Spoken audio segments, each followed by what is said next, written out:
Welcome to the One Question Leadership Podcast. This is Anissa Barbosa, an assistant district attorney in Uvalde, Texas. My involvement in NCAA leadership development programs as a student athlete and as a young professional have no doubt prepared me for success in my legal career. As a softball student athlete, I attended the Student Athlete Leadership Forum. This transformational opportunity taught me the importance of collaboration, self-awareness, and service. And from that, I was inspired to pursue a service-oriented career in the law. While in law school, I was selected for the postgraduate internship program at the NCAA National Office. I had a front row seat to historic changes in events in college athletics, such as the evolution of name, image, and likeness and the NCAA's response to COVID-19. The fast-paced environment and unexpected crisis management experience I gained gives me the confidence to enter the courtroom as a felony prosecutor today.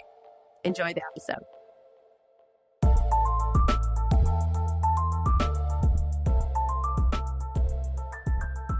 Greetings, this is Ty Brown, and welcome to the One Question Leadership Podcast, where we highlight executive and organizational leadership. Be sure to follow us on Twitter and Instagram at 1Q Leadership. Our guest today is Keiko Price. Keiko is the Associate Vice President of Campus Life and Director of Athletics at Emory. Greetings, Keiko. Thanks for joining us. Hello. Thank you for having me. I am glad you're on. Now, you've been in that role for almost 3 years. Stops in the past at Illinois, Berkeley, and Stanford, and you've been in the industry for almost 20 years. So we're glad to have you on. You have a wealth of experience, and I believe this should be a great conversation. Now, one thing I did notice on your bio is that you were a 22-time All-American. I'm like, I played football. You can only be an All-American one per season in football, but I guess you are a swimmer, so there's multiple opportunities to be an All-American. Talk to us a little bit about that. Yeah, so I was a swimmer at UCLA, and although I was a sprinter, so I specialize in the 50 free and 100 free, I swam in a lot of relays as well. Okay. And my third event was 200 freestyle, so that was mid-distance, but a lot of opportunities to accumulate the All-American honors just through the combination of individual events and relays at the national championships. Right, which is impressive.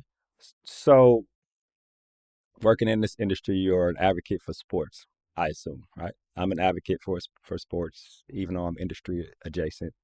Worked with football coaches a long time, and you always think about the classroom, outside of the classroom, in terms of what you learn from sports. And I wonder about being a swimmer.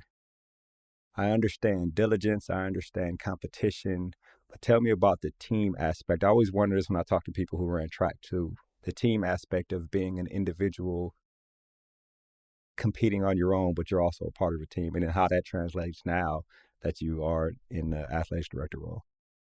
Yeah, so, swimming is an individual event in many aspects. I mean, it's you against the clock. You're racing against your time. You're racing against the person next to you, but the accumulation and the combination of all the scores is how it, translate to being a team environment and a team sport. But really, I think even more importantly is the day-to-day of the sport. Now that I'm retired, I actually swim with a master's program because swimming by yourself is so monotonous. It's so boring. It is, I wouldn't say it's fun. And so the team aspect of it is having 30 women in the pool training together to push each other when you're looking at a black line for 2 hours at a time.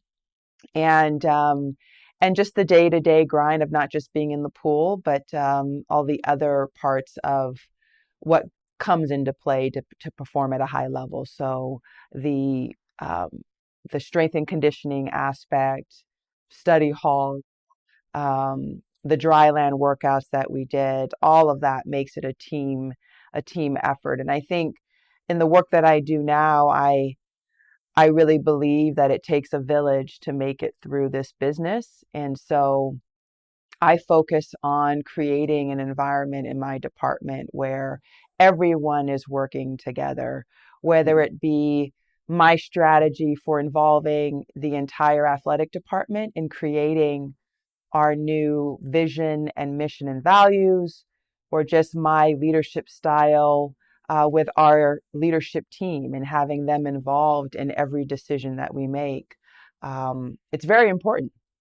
And I'm only as strong as the rest of the village. And so I really believe that there's a lot of correlation between swimming and how I operate which is my which is department. is interesting.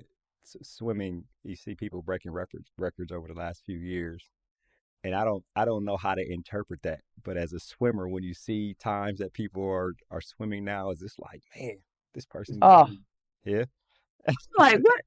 They got something in the chlorine. I is don't that know what they're eating. that's hilarious. I don't know how much they're lifting. I do know that the training is different, but and maybe the technique, but it is so fast.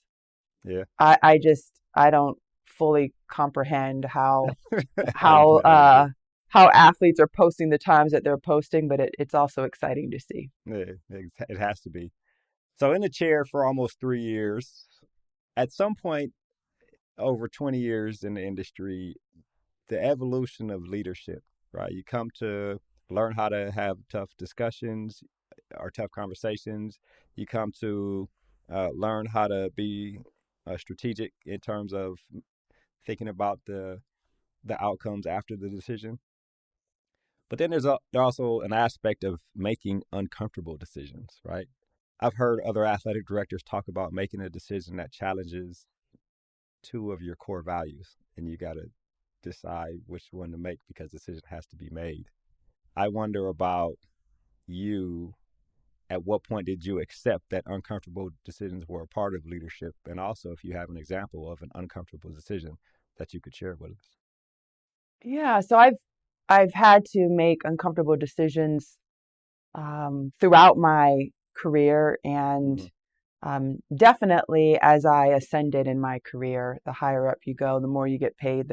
You get paid to make those tough decisions. And I think one thing I do want to talk a little bit about is that line that you have to establish as an athletic director, that due diligence that you have to have when it comes to student athlete welfare. And I'll just say student athlete accusations. We see a lot of it in Division 1, 2, and 3, where a student athlete is feeling like they're being mistreated. Mm-hmm. Um, Sometimes they're providing information that's valuable and accurate, and sometimes it's not. And what I feel like we don't talk about is when it's not. And so I feel like it is my job definitely to protect the student athletes, but I also have a duty to advocate for our coaches.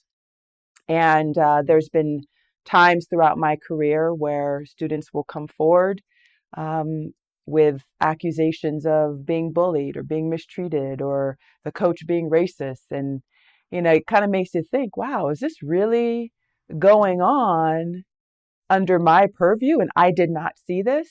And in particular, when student athletes as a Black woman are accusing coaches of being racist, I take that very seriously.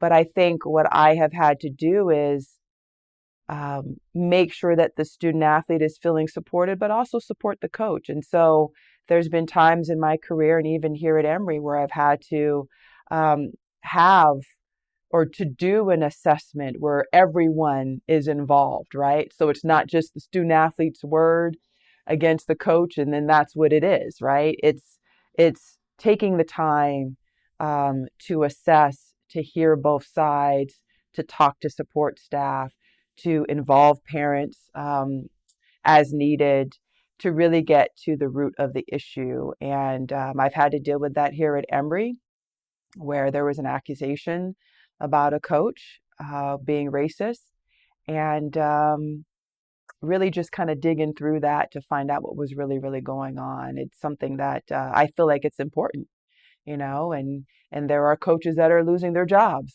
over Yeah, this. And so how do we make sure that we're doing things the right way and involving the right people in the room to ultimately make the decision? that's that. You see a lot of that now, right? In terms of so you see a lot of it in multiple sports.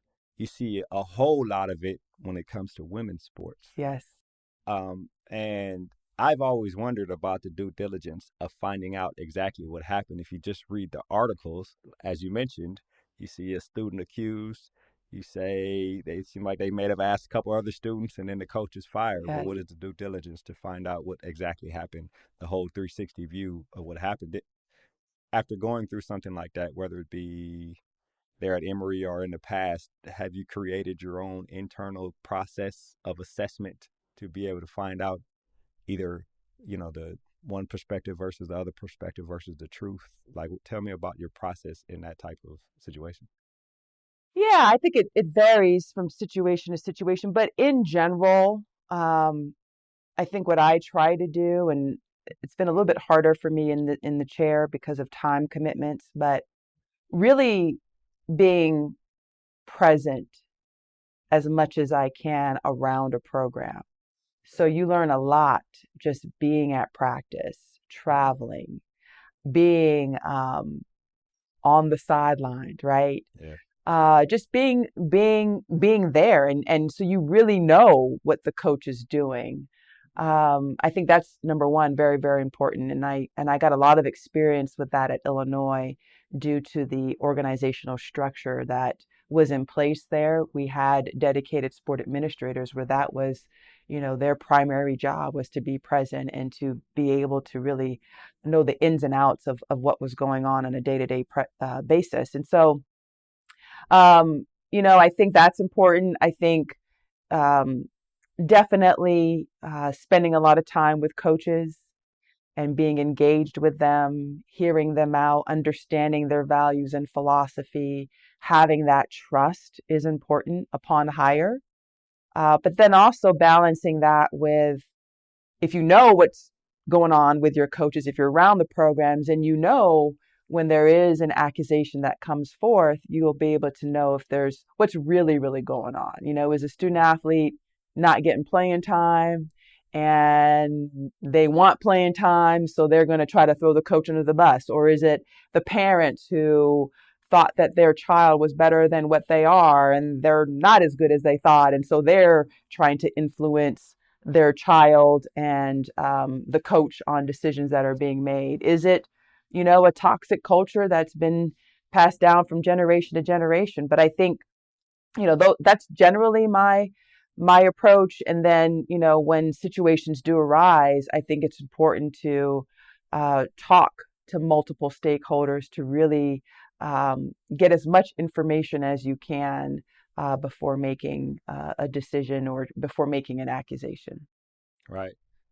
Something you said there has me thinking about showing up to practice, right? You think about at a school like Illinois, where you might have multiple sport administrators, and so this person can be at practice more often, and they just become a part of the scenery.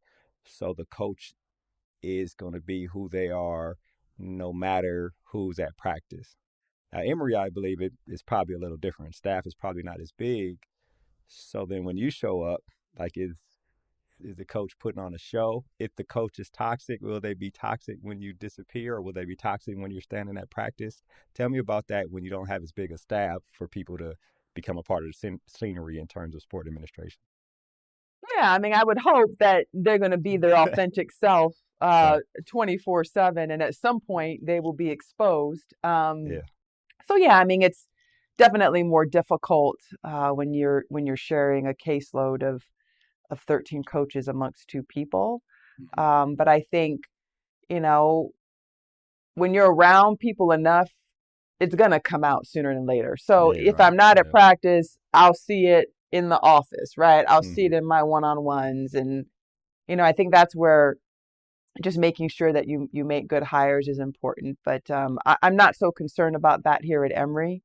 Right. But I get your point. People can put on a front, but I always believe that it's eventually gonna catch up with you. And come out at some point. I asked that question because I played for Nick Saban at Michigan State. Nick Saban was Nick Saban. It didn't matter. President of university, it doesn't matter. Maybe if there were parents out there, it might soften a little bit, but for the most part, everybody was getting cussed out. And no matter who you are, Jack. So Yeah, and if you're going to get cussed out at practice, you're going to get cussed out at the game. So, and I'll yeah, see it right. at the game. So, Yeah, right, exactly. Yeah, you're right about that. So yeah, I think that's interesting. Tell me about that aspect of you and the deputy over 13 sports, I believe it is. mhm. Tell me how do you two manage making sure you're present? You mentioned being present. That's something that's important to you, I assume.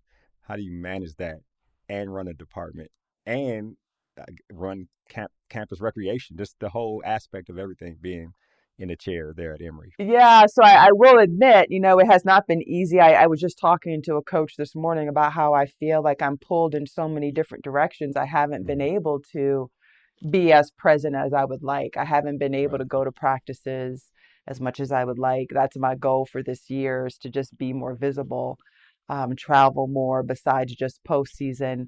But Devin Hendricks is my deputy AD. She's here from UT Austin.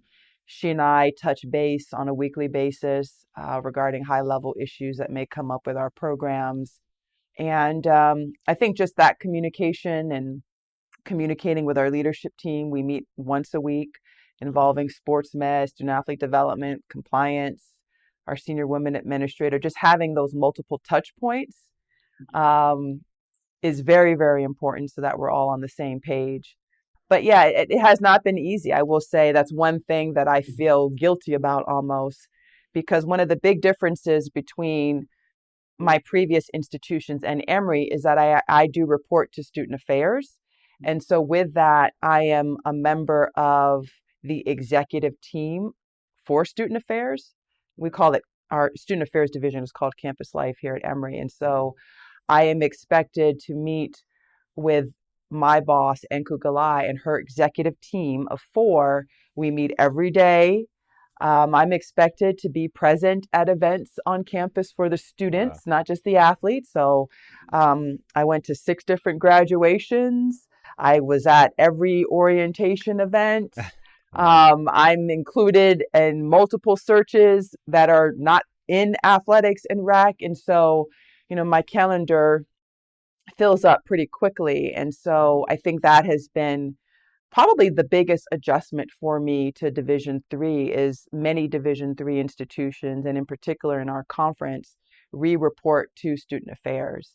And I think there's a lot of benefits that come with that, but it's definitely time consuming, just not just physically, but I also have to be engaged in what is going on in the student affairs space. So whether that be emails or articles that I'm reading or different touch points throughout the day with my colleagues, it's more than just the athletes that I'm in the know about. I know what's going on with every group on campus, whether it be a Yeah. medical issue, a security issue, a housing issue.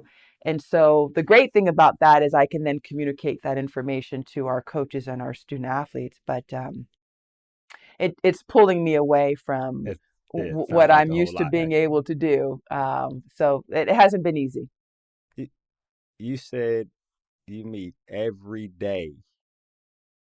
Man, that's just like Yeah. how do you I don't know. Maybe that's the nature of working in an or I got fired from the AFCA back in 2017, 6 years ago, and I haven't been in the organization, but we definitely didn't meet every day. And that just seems like a whole lot of time that I could be out doing the job I was hired to do. But I guess the job you're hired to do includes that because you're also assistant or associate vice president of Yes. student life. So it's all Every day but inclusive. Friday. I will take that back. But yeah, Okay. so it's, and partly too, is because our leadership team is fairly new. I'm actually my boss's first hire, and I was hired 2.5 years ago. We just hired a dean of students who oversees community and belonging. She started in June. Our our AVP for health and well-being, he started a year ago. So I think some of that is just really understanding each other and supporting each other.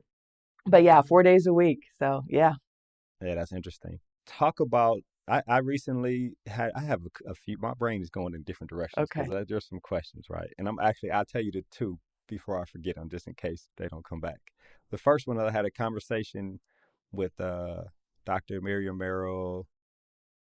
Dr. Anthony Grant and Anthony Asma Yes. about having campus recreation as a part of your responsibilities as the director of athletics. So when I ask you a question about that, the other one is I had a recent conversation with Dr. Charles Small from Valparaiso about social work concepts within higher education, specifically in college athletics. Mm-hmm. And both are interesting, and my brain is going in both directions. I want to ask you about both.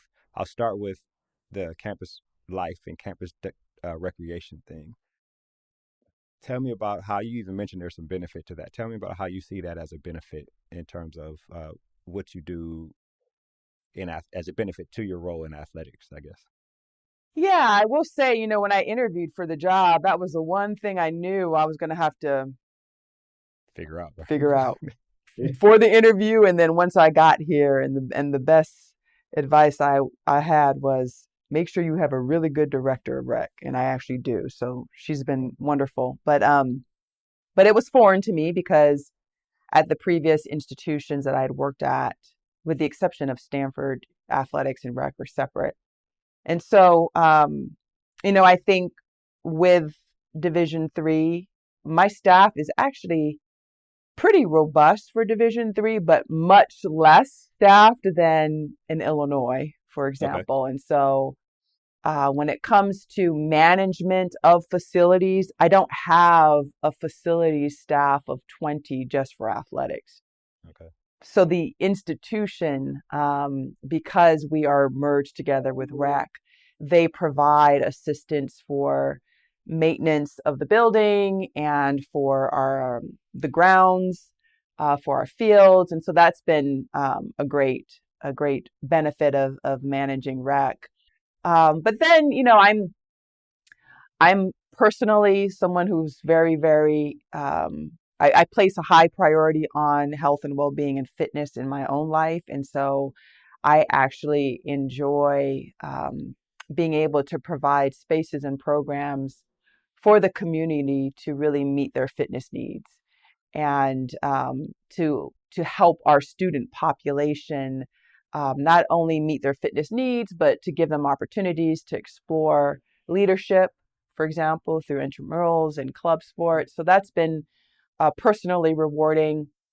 I think also for me professionally, I touched upon this a little bit ago, but really understanding the full operation of the university, whether it be budgets or different ways of collaborating with campus partners. I've had to do that a lot overseeing rec. Um, and it ranges from hosting graduations in this building to providing physical spaces that are more inclusive. For example, we had women on our campus who said that the physical space of our weight room is not inviting for them, right? So being mindful that this space should be accessible and comfortable for all students, not just varsity athletes. Mm-hmm. And so that's pushed me a little bit more to be a campus partner. And I think that's important in our role as athletic directors. And so as I think about my own leadership development, just being a little bit mindful of the needs of the entire community. So those are just a few things. And then just also being a little bit creative in what we do to meet the needs of our students. So for example, my rec staff is really trying to take fitness to where our students live, work, and play. So we're offering programming for graduate students at their colleges here on campus so that they don't have to come to us, to this building. So those are just a few examples, but it's I am very intentional about including them and including rec, I should say. So when we merged prior to my hire, prior to me being hired, I was very intentional to make sure that we include recreation in our vision for athletics and in our mission, that my director of rec is a part of my executive leadership team, right? So that's very intentional. And I've learned a lot from her and just from the process of being merged. Yeah, there's this aspect of I guess for the lack of a better word, gathering data, meaning all student athletes and most, if not just many, of students who aren't student athletes using facilities in a intramural or campus recreation or fitness type aspect gives an insight into the temperature of campus that I'm not sure other departments may get. And from my outside looking in, that seems like a benefit in itself. So when you are asking for resources or Yes. fundraising or internally asking for more budget or however those things work, you are coming from a very informed and hand in the water type, hands-on perspective. Any thoughts on that? Yeah, I think, if you just look at how our budgets are set up, in Division III, many of us, our budgets are made up of student fees. The students Right. are paying my operating budget. Yeah, exactly. So because of that, I need to make sure that I'm including them in the decisions that we make and the services that we provide. And yes, sometimes it can be tough because there's this tension with space, right? Why do varsity athletes get priority times for practice when I'm paying student fees and I want to be able to use the tennis courts, right? So having to manage that, the benefit of having rec and athletics combined is because of that inclusion of rec and having that staff a part of my team, they feel like we can work together and it doesn't need to be athletics versus rec. But yeah, I think there is this responsibility that I have for the health and well-being, and in particular, the physical health of our community, just by overseeing recreation and wellness. Yeah, and you have an informed perspective when you sit down at the table with the other decision makers on campus because you are responsible for those Exactly. experiences. It helps with resources, right? Because 100%. whether it's building space, equipment, upkeep, Right. or even getting Wi-Fi at our rec fields, which we don't have right now. So it's when I can say this is bigger than just varsity athletics, Hmm. usually people listen, right? Right. This is Yeah. about you. This is about the community. This is about all of our students. So Yeah. 100%. I'll ask a couple of questions here and then we'll wrap. I made mention about Dr. Charles Small's conversation on this podcast about social work concepts in college athletics or in higher education. Actually, you have mentioned a couple of them. You think about the individual, right? The individual well-being of the individual, right? And their identity. And then you think about the groups that individual is in and the identities of that group. And then you think about those groups in the big group of athletics or even bigger, mm-hmm. the institution as a whole, and having the wherewithal to make sure that you are concerned with the individual well-being while also being concerned with the subgroups and the group overall when you're in a leadership position. I tend to think, and I don't know if this is going to sound right, but I think there's a PR, the branding of social work is, to me, is been off because those concepts to me tie to leadership. And I don't know if social work is taught in terms of leadership or in terms of just helping people who seem like they need help. So I wonder for you, that aspect of, and now that you're in the chair for almost 3 years, that aspect of taking care of the individual while also taking care of the institution. Tell me about how your brain has processed in that, especially when you have so many different roles under your responsibility. Yeah, I think, and I'll focus my answer a little bit more on the student athlete. I think creating a sense of belonging is really important, and that extends beyond their student athlete identity. And um, I'm a huge proponent of supporting our student athletes' multiple identities.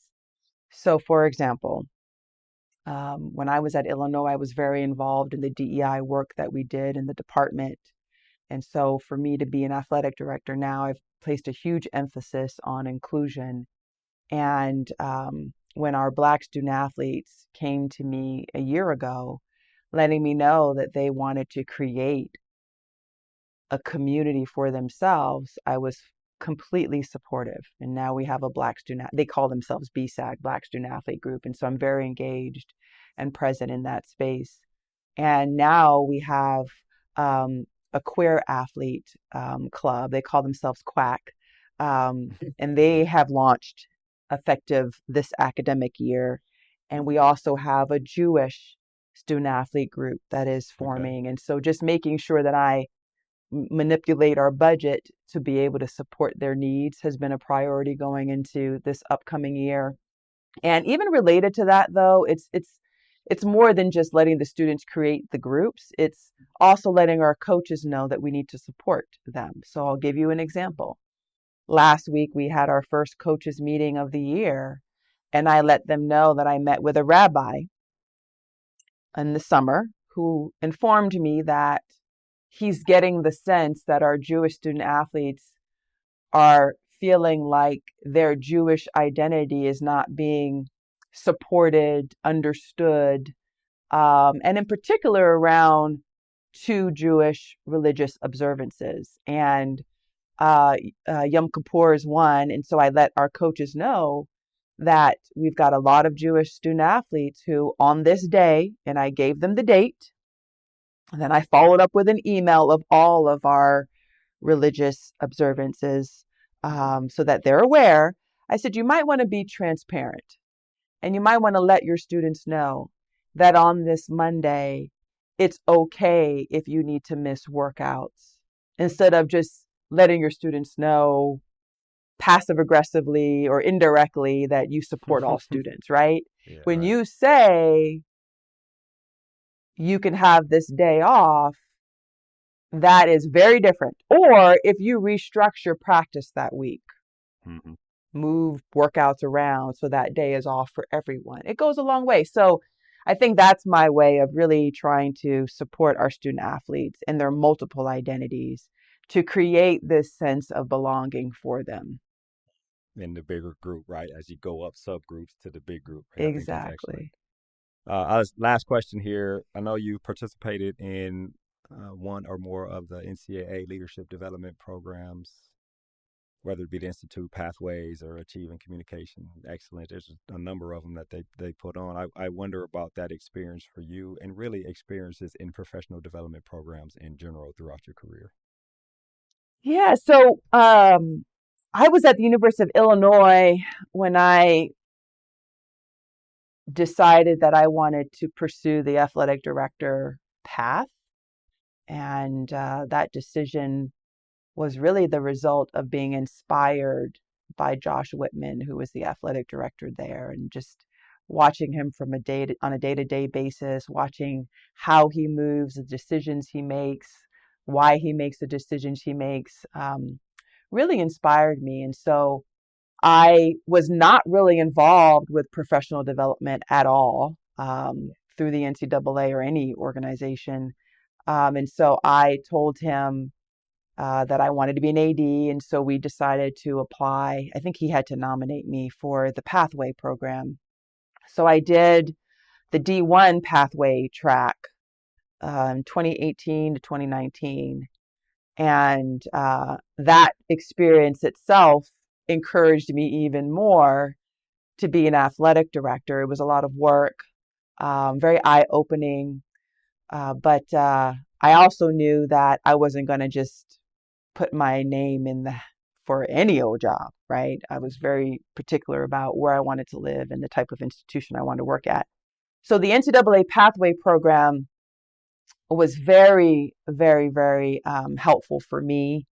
I will never forget the first day when we had to present our first day on the job as an AD, our first speech to our staff. And just really trying to figure out what I was going to say, how I was going to say in a room full of strangers, right? So that wasn't easy. But I think what I got out of that first 2 days was really thinking about my values And everybody says, oh, what are your values? Everybody says integrity. Everybody says integrity. But what does that mean when you have to make a tough decision? You have to go back to your values.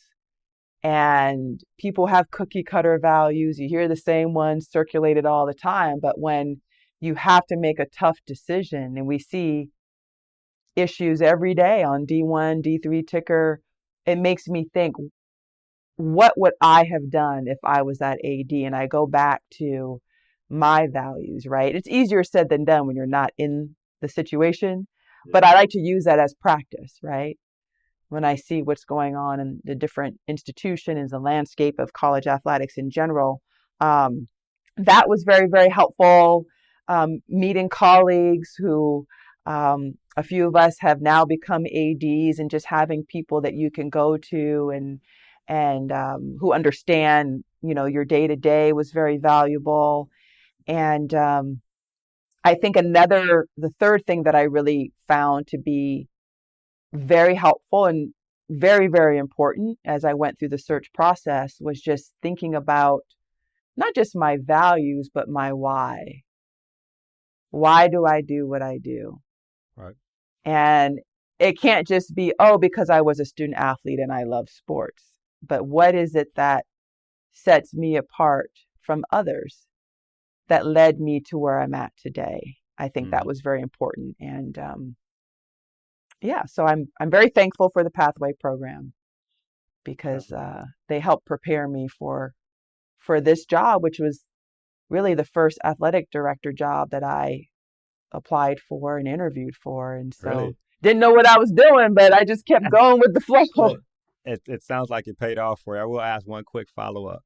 That first speech that you gave during the Pathway program and the actual first speech that you gave as an athletic director, were they widely different or were they similar? Well, you know what?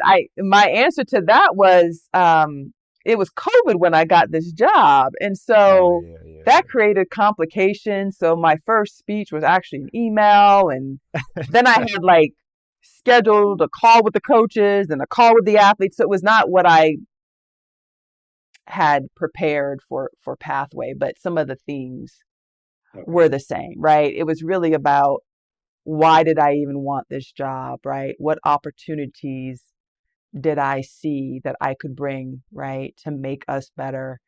And then what my plan was going to be, the first 90 days. But yeah, so I think the template was more or less the same, but I didn't give as many details because I didn't have the same setup. So. Right. Well, which is excellent. Keiko, it sounds like you're doing excellent things down there at Emory, and I am sure that all the people that are relatively new in the position, even the president is relatively new in the positions there on campus, are happy to have you responsible for important aspects of the student experience, including athletics and campus recreation and campus life. And I really appreciate you joining us here on the One Question Leadership Podcast. Well, thank you so much. This has been fun. Yes, ma'am. That was Keiko Price. She's the Associate Vice President of Campus Life and Director of Athletics at Emory. And of course, I am Ty Brown with One Question. And keep in mind, the role of a leader is to create and maintain an environment that people want to be a part of. And as always, be better tomorrow than you are today.